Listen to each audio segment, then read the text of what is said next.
Hey there, welcome back to the channel. Today, we're diving into a truly fascinating book, Read People Like a Book by Patrick King. If you've ever wanted to understand people better, read between the lines, and really get what's going on behind someone's words and actions, this video is for you.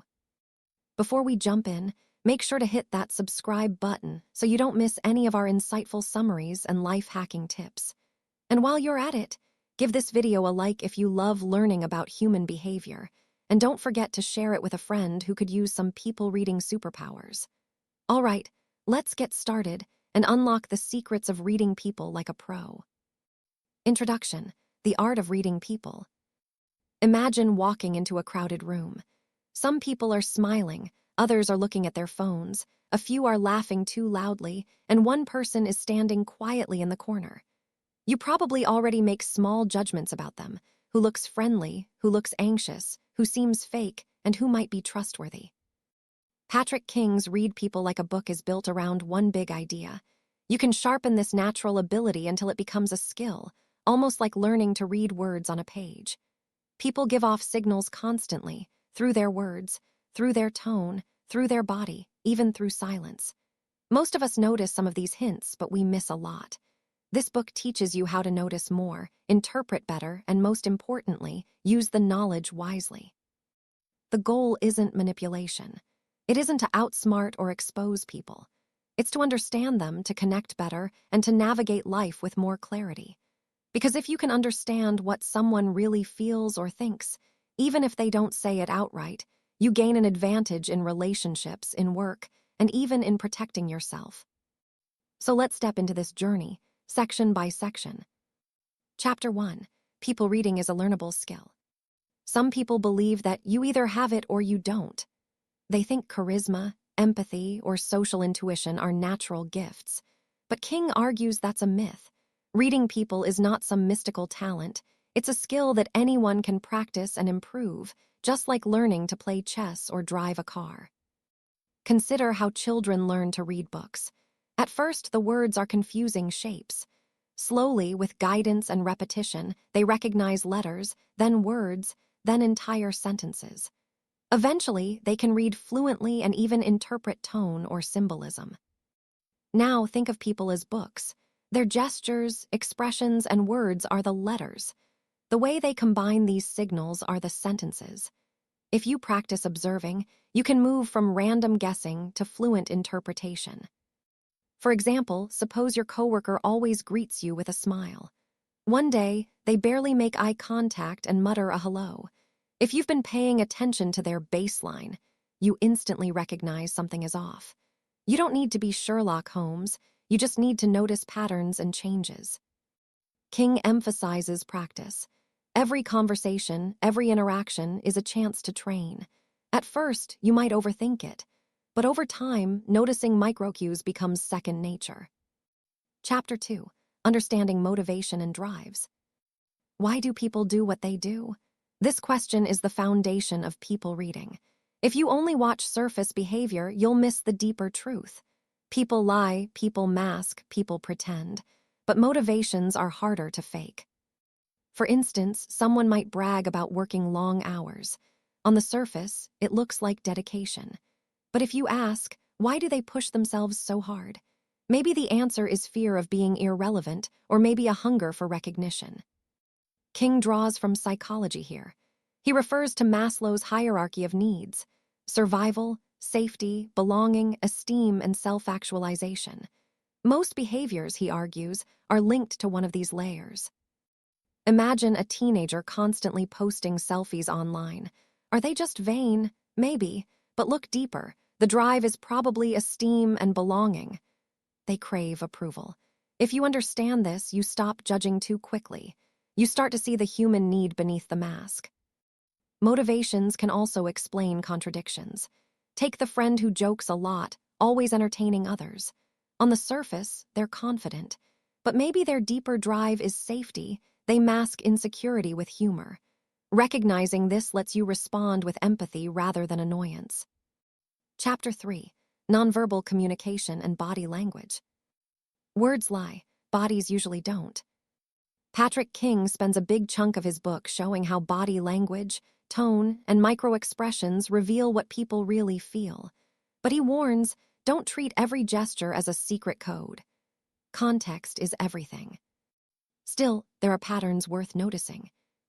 A genuine smile lights up the eyes, not just the mouth. Crossed arms often signal defensiveness, but in a cold room, it just means someone is chilly. Leaning forward can mean interest, while leaning away can suggest discomfort. One powerful idea here is clusters. Don't interpret one signal in isolation. For example, scratching the nose might mean lying, or it might mean allergies. But if someone avoids eye contact, scratches their nose, and shifts their posture nervously, altogether, that cluster suggests stress or deception. Picture this scenario. You ask your roommate if they ate your leftover pizza. They quickly say, no, but their voice is higher than usual, they fidget with their shirt, and they avoid eye contact. Taken together, the cluster suggests guilt. The more you practice, the more fluent you become in this silent language. Chapter 4. Establishing baselines and spotting deviations. Here's a mistake beginners often make. They memorize a body language dictionary and try to apply it everywhere. For example, arms crossed equals anger. But this is shallow. People have different habits, quirks, and personal baselines. The real trick is to notice what's normal for a person, and then watch when they deviate. Suppose your friend always taps their foot during conversations. That's their baseline. It doesn't necessarily mean impatience, but if they suddenly stop tapping and sit frozen when you mention a certain topic, that deviation matters. King gives this advice: spend time just observing people without judging. Notice their natural rhythms. Then, when those rhythms break, ask yourself, what changed? That's where the meaning lies. Imagine you're interviewing a job candidate. Throughout the interview, they're calm and articulate. But when you ask about teamwork, they suddenly stammer, look down, and tighten their jaw. That deviation hints at discomfort or a hidden story about working with others. Learning baselines is like learning the melody of a song.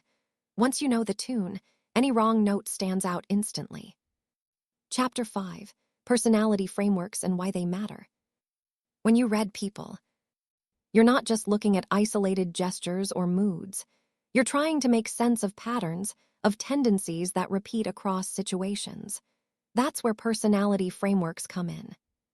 Patrick King introduces some popular models, not because they are flawless science, but because they give you useful maps to understand different kinds of people. Think of them as lenses. They don't show you the whole picture, but they highlight certain features you might otherwise miss. The Big Five personality model, for instance, breaks people down into 5 traits: openness, conscientiousness, extroversion, agreeableness, and neuroticism. Someone high in openness loves new experiences, while someone low might prefer routine. If you notice your colleague always volunteers for new projects, that could signal high openness. Then there's the MBTI, Myers-Briggs Type Indicator. You've probably heard of types like INFP or ESTJ. While scientists argue about its accuracy, it still gives people a vocabulary to describe tendencies. For example, an introverted type might need quiet before speaking up, whereas an extroverted type processes by talking things out loud. Knowing this helps you avoid misjudging silence as indifference or chatter as arrogance. Finally, King mentions tools like the Enneagram, which focuses on underlying fears and desires. For example, Type 3, the achiever, fears failure and craves success. If you're dealing with someone who always highlights their achievements, it might not be pure ego, it could be a deep need to feel valuable. The point isn't to memorize labels. It's to use frameworks as shortcuts for empathy. When you recognize someone's general orientation, whether they thrive on structure, seek adventure, crave harmony, or fear rejection, you stop taking their behavior personally. You start to see the logic behind it. Imagine a friend who constantly cancels plans last minute. Annoying, right? But if you recognize they're high in neuroticism and struggle with anxiety, you reframe the behavior. It's not an attack on you, it's their personality pattern. That shift changes your response from anger to compassion. Chapter 6. Emotional Intelligence and Cognitive Empathy. Reading people isn't just about spotting signals, it's also about managing your own reactions.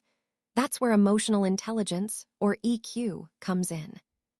Patrick King argues that if you don't understand your own emotions, you'll project them onto others. For example, if you're angry, you might assume the other person is angry too, even when they're not. Or if you feel insecure, you might misinterpret neutral comments as criticism. EQ has two parts: awareness and regulation. Awareness means noticing your own feelings as they arise. Regulation means not letting those feelings hijack you. Cognitive empathy is the next step. It's the ability to put yourself in someone else's shoes, not just feeling sorry for them, but actually imagining how the world looks from their perspective. Picture this: your coworker snaps at you during a meeting. Without empathy, you think, "What a jerk." With empathy, you pause and wonder what might be driving that outburst. Maybe they're under pressure, maybe they're worried about losing their job, maybe they didn't sleep last night. That shift doesn't excuse the behavior, but it helps you respond wisely instead of escalating the conflict. King emphasizes that empathy isn't weakness. In fact, it gives you power. If you can understand how someone else is feeling, even when they don't say it, you can adjust your words and actions to connect better, negotiate better, or even diffuse tension. For instance, suppose you're a manager. One employee is constantly late. You could punish them and make it worse, or you could use empathy. Why is this happening? Maybe they're dealing with childcare issues. By seeing the real problem, you can solve it more effectively. Chapter 7: Detecting Deception and Knowing Its Limits. This is the chapter that many readers love, because let's be honest, everyone wants to know how to spot a lie. Patrick King explains that deception leaves traces, but there is no perfect formula. Hollywood shows detectives who can spot lies instantly. In reality, lie detection is tricky. Still, there are patterns worth noticing. First, lying increases cognitive load. Telling the truth is easy, you just recall. Lying is harder. You have to invent, maintain consistency, and suppress the truth. This extra mental effort often leaks through in hesitation, verbal slips, or nervous gestures. Second, look for mismatches between words and body language. If someone says, "I'm so excited to be here," but their shoulders slump and their smile is forced, the body might be telling a different story. Third, pay attention to too much detail. Sometimes liars overcompensate by giving long, unnecessary explanations. But King is clear: never rely on one cue. Scratching the nose, avoiding eye contact, stammering, these can all have innocent causes. The real clue is when multiple signs cluster together, and especially when they deviate from someone's baseline. Imagine a teenager telling you they were at the library. Their words sound calm, but their voice is higher pitched than usual, they fidget, and their story includes oddly precise details like, "I got there at exactly 4:07. That cluster suggests a cover-up. Even then, King warns, don't play human polygraph. The best approach is to notice inconsistencies, then gently probe with questions. If someone's story falls apart under pressure, the truth tends to surface. And here's the limit. People reading can increase your odds of spotting deception, but it never gives 100% certainty. The smart reader uses clues as guides, not verdicts. Chapter 8: The Role of Context in Ethics. Now comes perhaps the most important lesson. Reading people without context is dangerous, and using the skill unethically is harmful. Context changes everything. Crossed arms could mean defensiveness, or simply that the room is cold. Silence could mean shyness or deep thought or anger. Without knowing the setting, culture, and personal history, you risk misinterpretation. King reminds us, don't overgeneralize. For example, in some cultures, avoiding eye contact shows respect. In others, it signals dishonesty. If you assume one rule fits all, you'll offend more than you'll understand. And then there's ethics. Once you know how to read people, you hold power. You can use it to connect, to help, to build trust, or you can use it to manipulate, to exploit weaknesses. King is clear: manipulation backfires. People eventually sense when they're being used, and relationships collapse. The ethical approach is to use people reading to foster empathy and authenticity. If you notice someone is anxious, you offer reassurance. If you sense someone is defensive, you adjust your tone to reduce pressure. The goal is to create better interactions, not to control others. Think of it like medicine. A scalpel can heal or harm depending on how it's used. The same is true of people reading skills. Chapter 9, Pulling It All Together. By the end of the book, Patrick King circles back to the core message. Reading people is not about tricks or shortcuts. It's about attention. It's about caring enough to look deeper, to notice not just words but tone, not just actions but motives, not just behaviors but patterns. When you practice these skills, you gain 3 things: clarity, connection, and choice. Clarity, because you understand what's really happening beneath the surface. Connection, because empathy makes relationships stronger. And choice, because instead of reacting blindly, you can choose your response. Imagine how different life feels when you can sense your friend is upset before they admit it, when you can tell your coworker is overwhelmed before they explode, when you can see that your partner's harsh words are really about fear, not about you. That's the gift of people reading. King's advice is simple: start practicing. Watch, listen, and reflect. Notice the little shifts. Ask yourself, what might be driving this person? What's the need behind the words? Over time, your mind will learn to read people as naturally as you read books. Chapter 10, Motivation in Everyday Life, Seeing Beyond the Mask. Think about your daily interactions. At work, in school, or even at home, you're surrounded by people wearing masks. Not physical masks, of course, but masks of behavior, ways of presenting themselves that hide their deeper drives. Patrick King wants us to train our eyes to see beneath these masks. Let's break this down with some examples. Take the colleague who constantly interrupts others during meetings. On the surface, they seem rude, arrogant, maybe even power-hungry. But if you stop and ask, why are they doing this? Another picture emerges. Maybe their underlying drive is insecurity.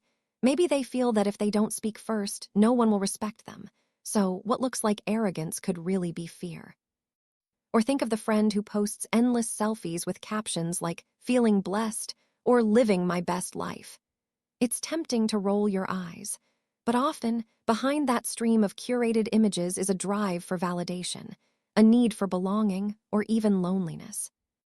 King reminds us, the action is the outer shell, the drive is the core. If you only judge the shell, you miss the truth. Here's a more personal example. Imagine you're dating someone new. Every time you share something vulnerable, they brush it off with a joke. At first, it feels like they don't take you seriously. But if you dig deeper, maybe their drive is protection. Maybe in the past, being vulnerable got them hurt, so humor became their shield. Understanding that changes your reaction. Instead of being offended, you feel empathy. You might even say, "I notice you joke when things get serious." Does that make it easier for you to talk about tough stuff? That one observation can open doors to real intimacy. This is what King means by reading people like a book. You're not just reading the words on the page. You're sensing the theme, the tone, the hidden subtext. Chapter 11, Nonverbal Cues in Action. Let's zoom in on body language with some vivid scenarios. Imagine you're on a first date. The other person is smiling, nodding, and saying all the right things. But their body is angled slightly away from you, their feet pointing toward the exit. On the surface, their words say, "I'm interested." But their body whispers, "I'd rather be somewhere else." If you ignore the body, you'll misread the situation. Or picture a job interview. The candidate answers confidently, but when you ask about their last workplace, their eyes dart sideways, their voice dips, and they tug at their sleeve. That cluster of cues signals discomfort. You don't accuse them of lying, but you file it away. There's more to that story.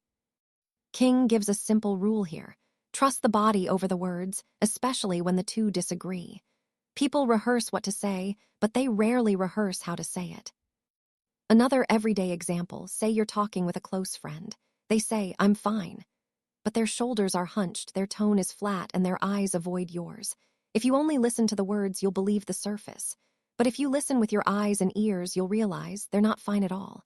That's when you lean in and gently ask, "Are you sure? You don't seem fine." That question, rooted in observation, can open a real conversation. Chapter 12. Baselines in Practice, the Power of Noticing Change. Baselines are like a person's default setting. To read deviations, you must first know the baseline. Consider your boss. Every morning, she greets the team with a brisk "good morning," always in the same tone. One day, her good morning is softer, her eye contact shorter, and her shoulders sag. If you've noticed her baseline, you know something is wrong before she even says a word. Or think of a sibling who always cracks jokes at the dinner table. That's their baseline. The night they sit quietly, pushing food around the plate, you instantly sense something is off. The silence screams louder than any words. Patrick King insists that baselines aren't learned overnight.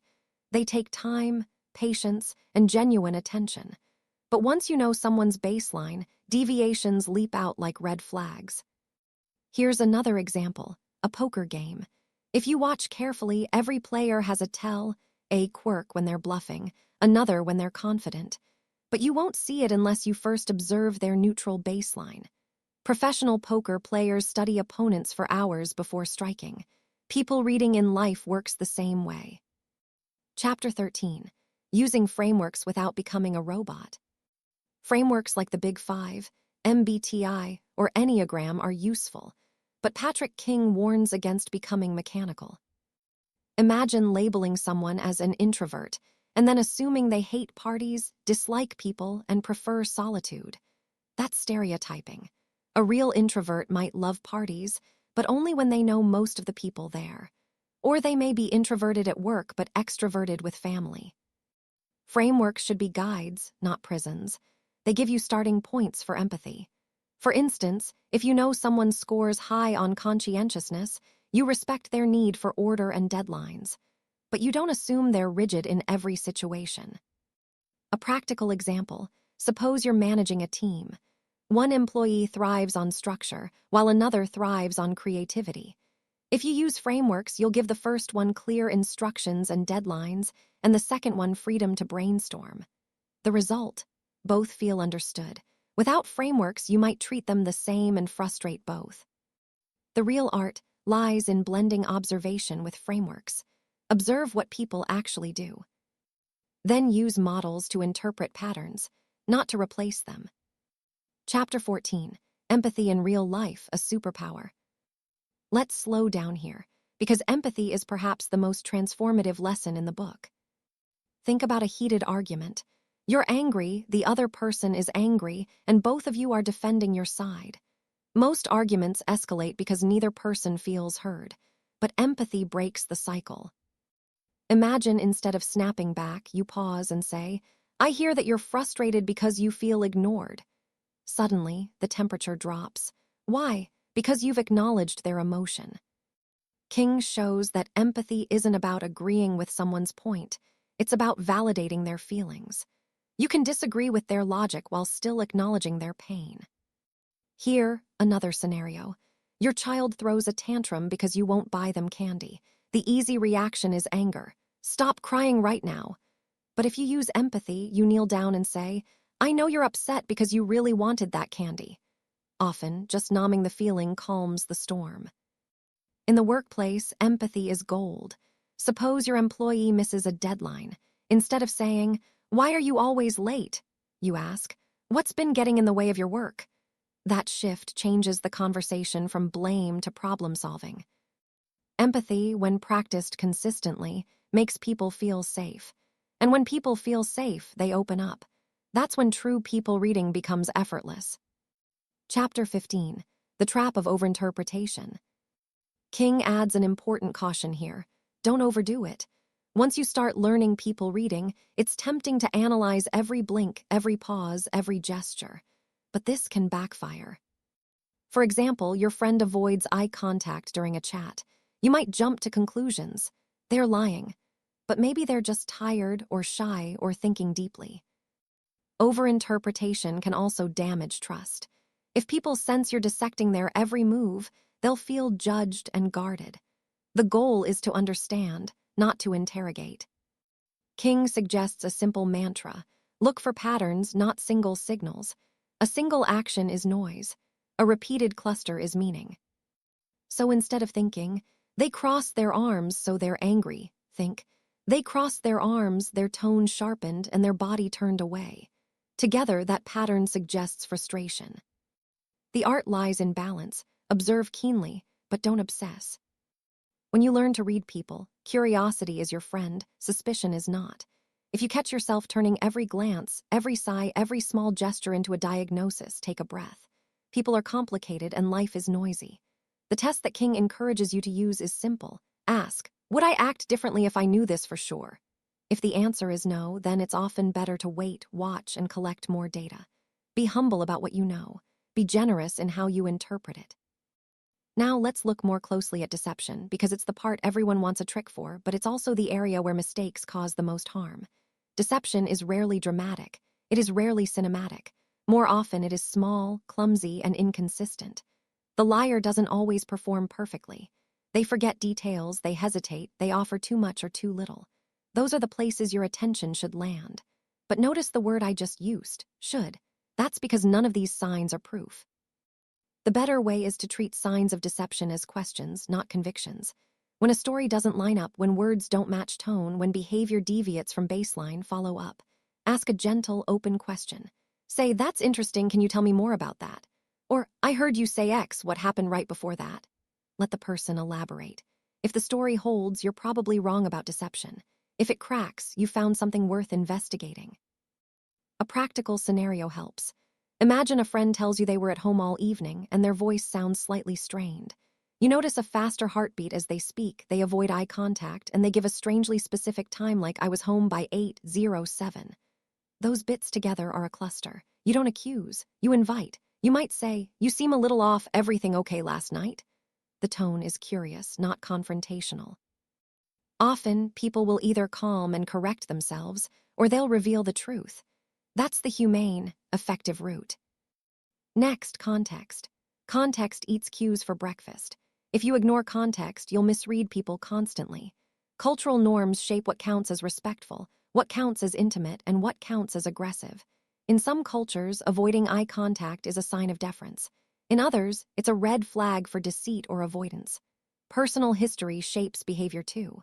A veteran who flinches at sudden movements isn't being defensive out of disposition. They're responding to trauma. A teenager who rolls their eyes might be bored, or they might be testing boundaries, or they might be practicing sarcasm the way children practice language. The wise reader asks, what is the context here? And remembers that the same cue in two different settings can mean opposite things. This brings us to ethics. Reading people grants influence. That influence is neutral. What you do with it is moral. Use these skills to connect, to support, and to solve problems. Don't use them to manipulate, to exploit vulnerabilities, or to coach your social circle into obedience. King's message is clear. Empathy without consent is still a power play. If you notice someone's weakness and you exploit it for personal gain, you will damage them and you will damage yourself. Trust collapses quickly. Reputation dies slowly, but it dies. Be explicit about your intent. Ask permission before probing deeply. If you're a manager, don't pry into someone's personal life under the guise of helping.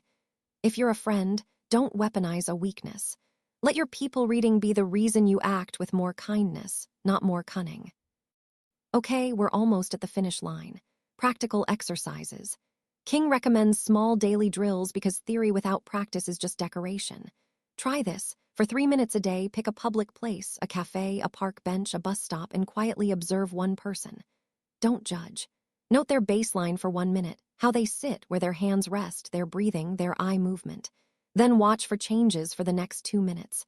Jot 3 observations in a notebook. Later, reflect.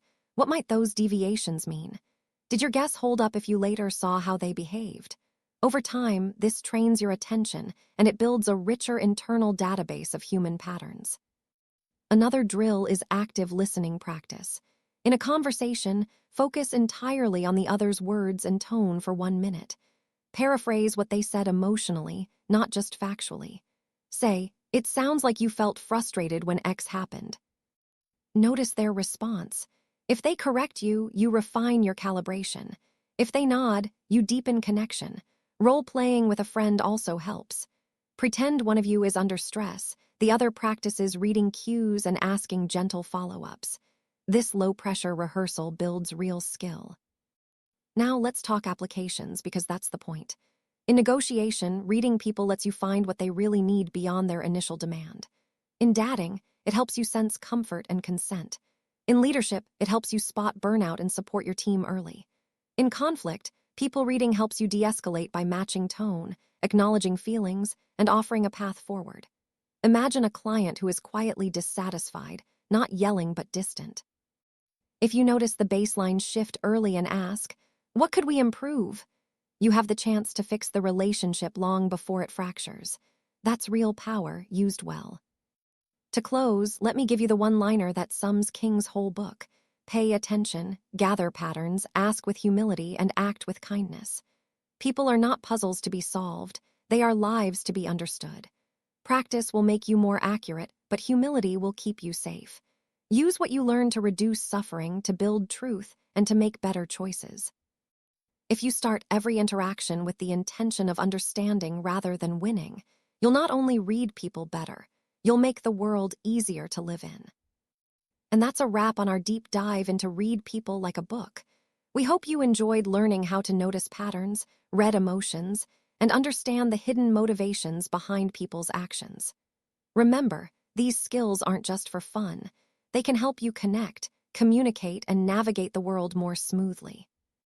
If you found value in this summary, be sure to smash that subscribe button for more insightful content, hit the like button to show your support, and share this video with anyone who wants to level up their social intelligence. Thanks for watching.